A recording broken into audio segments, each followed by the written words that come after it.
Today, learn why most bars never reach world class profits, discover the systems successful bar owners use, and master the art of delegation and automation. Hello, and welcome to the Bar Business Podcast, where we help bar owners increase profits, attract loyal guests, and simplify operations so you can avoid burnout and finally enjoy your life outside of your bar. I'm your host, Chris Schneider, the Bar Business Coach. Before we get started, a quick thank you to our sponsors, Spot On, who provide a great modern POS solution for the bar and restaurant industry, and Starfish, who use AI to turn your books into actionable steps to increase profits. The bar business can be incredibly rewarding, but it's also filled with a lot of potential pitfalls. And quite frankly, most of the pitfalls in this industry are not something that if you're experiencing the industry, you're going to realize exist. It's important. One of the most important things as a bar owner, especially if you lack a hospitality background and you have not been doing this for decades, is to know what you don't know. So today we're going to explore the most common mistakes bar owners make, and more importantly, how to avoid them. Whether you're just starting out or looking to improve your existing operation, these insights will help you build a more profitable and sustainable business. And we're going to be talking through three separate sets of issues that you may run into: systems and processes, financial controls, and leadership and culture. Because really, from a fundamental, we need to make a profit standpoint, your systems and processes and your financial controls are how you get there. And then leadership and culture is how you do that. So let's go ahead and dive in. We're going to start by talking about systems and processes. So with systems and processes, I mean, you guys know I talk about this all the time, that you need systems, you need processes, they need to be documented, and then you need to continuously improve them. But a thing I see all the time when I talk to bar owners is a lack of documented procedures and standards. If you don't document your procedures and standards, it's really hard to train them. It's really hard to enforce them. It's really hard to make employees realize they have to follow them. So something that's not documented can't get managed. And a lot of this comes down to essentially not having accountability measures in place for when people violate those standards and procedures. It's something I like to say a lot on the data end is if you measure something, it gets managed, and what gets managed gets done. So unless you measure something, you can't get it done really, because you don't know what you're managing, or you're managing factors that don't directly relate to a system or process that is wrong that you need to change. Now, along with those documented procedures and standards, as an owner, you need to figure out how to delegate and manage your time better. And I say that because I have not met a single business owner in my entire life who manages their time perfectly. I know I don't. We all have time management issues. But the more we manage our time, the more we strive towards perfect time management, the less waste we have in our day, the more we can get accomplished. The more focused we are, the better our work product is.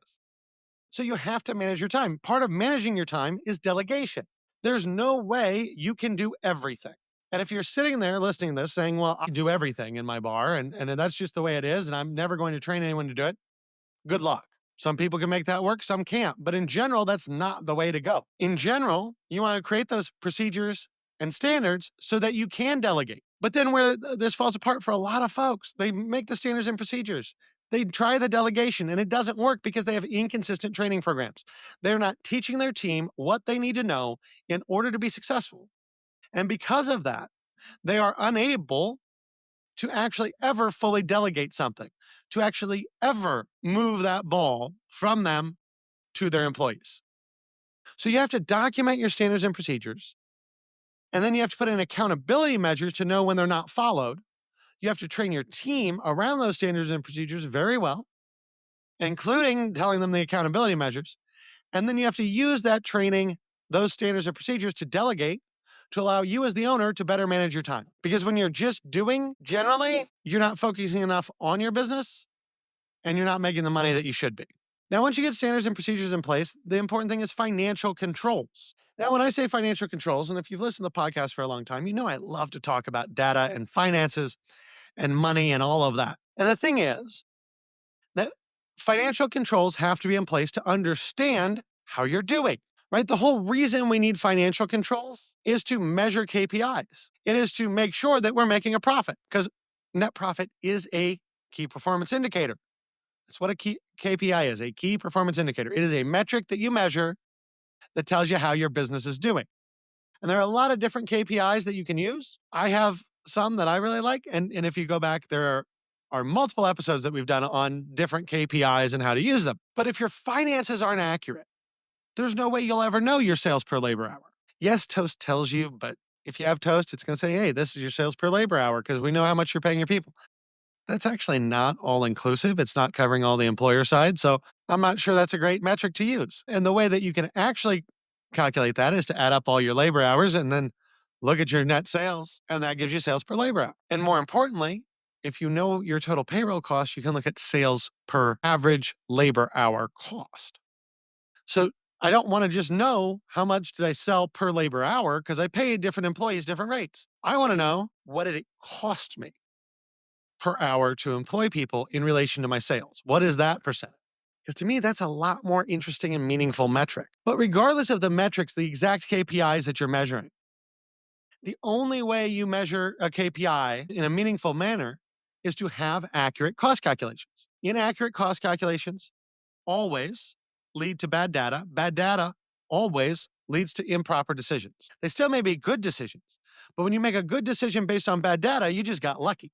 You didn't actually do it right. You didn't actually make a informed scientific decision. You just got lucky. Now, I will say, and I do this. I've been in this industry for a long time. I talk about this stuff all the time. I spend all my time looking at data analysis and data we can get out of bars and restaurants, and then how we can use that data to drive them forward. If you spend a lot of time doing it, yeah, you have a gut instinct. I can look at a menu and guess more or less your food cost if I know how much waste you have. But that doesn't mean that my guesses are always right. That doesn't mean that my guesses are what I should be working from.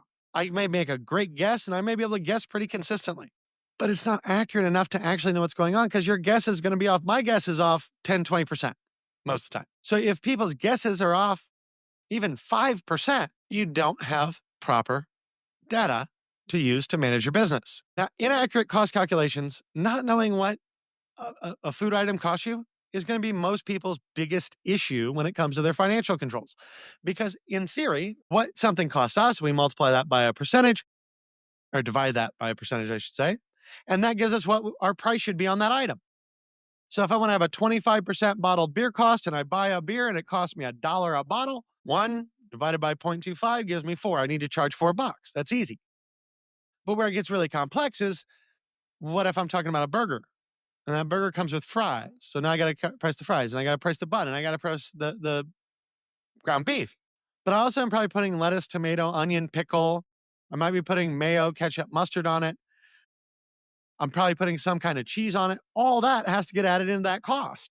And it's important that you include all of that in order to ensure that your prices are accurate because your costs are accurate. And then once you have your costs and your prices accurate, then you look at inventory management. And we've talked about inventory management a lot.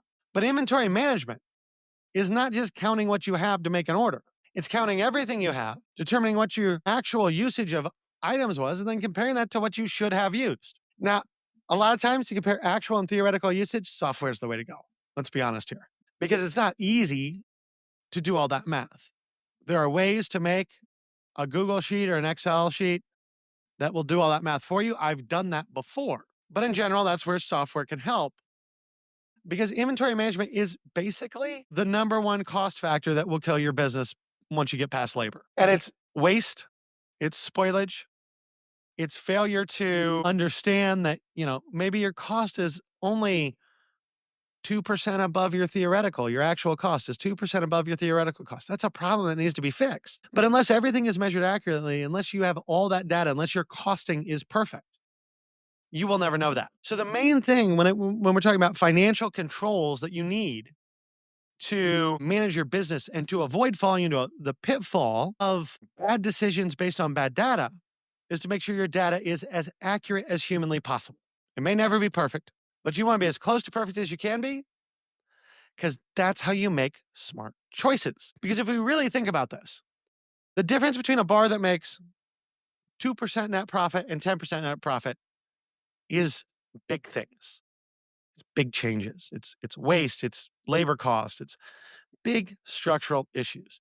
But the difference between a bar that makes 10% and a bar that makes 15% or even 20% is the culmination of a lot of tiny, tiny changes. It's a quarter of a percent here and a quarter of a percent there that cumulatively all put together give you the data you need to be able to make those decisions and tweak those little percentages so that you can get more profit. Now, the last piece of this, once you've gotten your systems and procedures in place, once you have financial controls that are as tight as you can make them given what you have, and again, you can use software here. You can get some help here if you need it, or you can call me. I can help you with this stuff too. But software is probably, if you call me and ask me about it, I'll probably just tell you to buy software. But if you don't want to go that route, talk to me. But then finally, we have leadership and culture. Now, why is leadership and culture important? Well, if we think about the framework I use, mindset, concept, culture, we can call mindset why, concept what, and culture how. So your systems and processes and your financial controls are your what. Your leadership and your culture, your how. They're how you accomplish what you're trying to do. So there are a number of pitfalls here that you have to avoid because these 4 pitfalls will kill your business faster than anything else. Number 1, it's going to be working in your business instead of on it. As an owner, your goal should not be, obviously, yeah, you got to help out during the rush. You have to be there supporting your team. And when you're at the back end of the rush and all your tables are dirty, you should be going around busting tables. And then you should probably be washing those dishes if your cooks aren't caught up yet. So yes, you have to work in your business some. It's very important as a barn owner to be present in your business, to be active in your business, to show your employees by example how to do their jobs. But let's be honest, that's a requirement for you as an owner. Assuming you have or don't have a general manager, and you're the one managing day in and day out, and you're there all the time, actually helping your team working in the business is a couple hours during lunch, maybe a couple hours for dinner. It's getting your team through that rush. It's managing the hard parts, managing where you can have degradation in customer experience. But when it's not really busy, your team should be capable of doing all this without you being there. And that's when you work on your business. That's the time you need for yourself to get your systems and processes, your financial controls, to look at data, to look at ordering, to review things, to figure out how to make your business better and more efficient. Because that is what separates your average bar from operators that are making world-class profit. The second point on leadership and culture that you need to avoid is failing to build a strong team culture.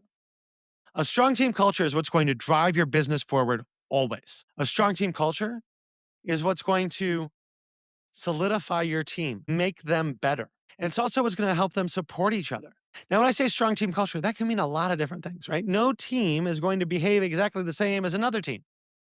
No owner has the exact same management style as another owner.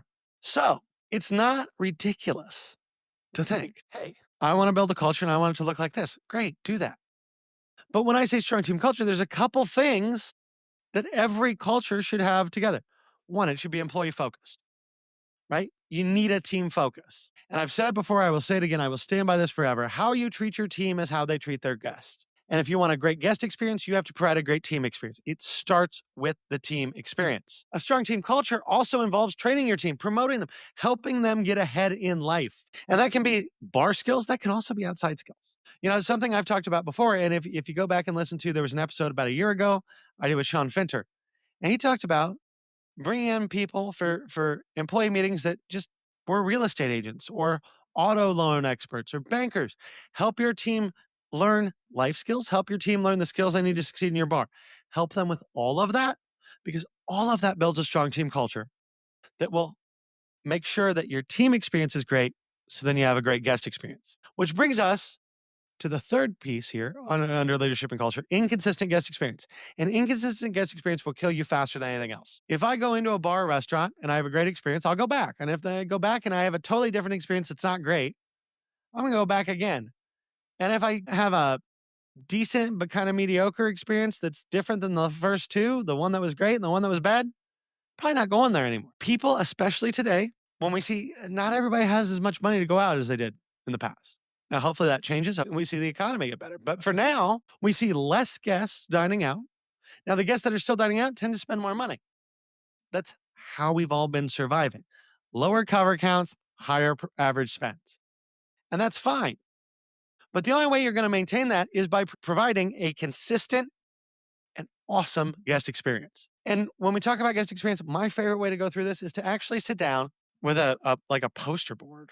If you're going to do this in person, digitally, you can use different things, but I like to do it in person with a poster board. And you take Post-its and you write every step of your guest experience on your Post-its. You put it on the poster board and then you draw lines and then you write notes about it. But you don't want to write on the poster board till after you know all your Post-its are in the right order.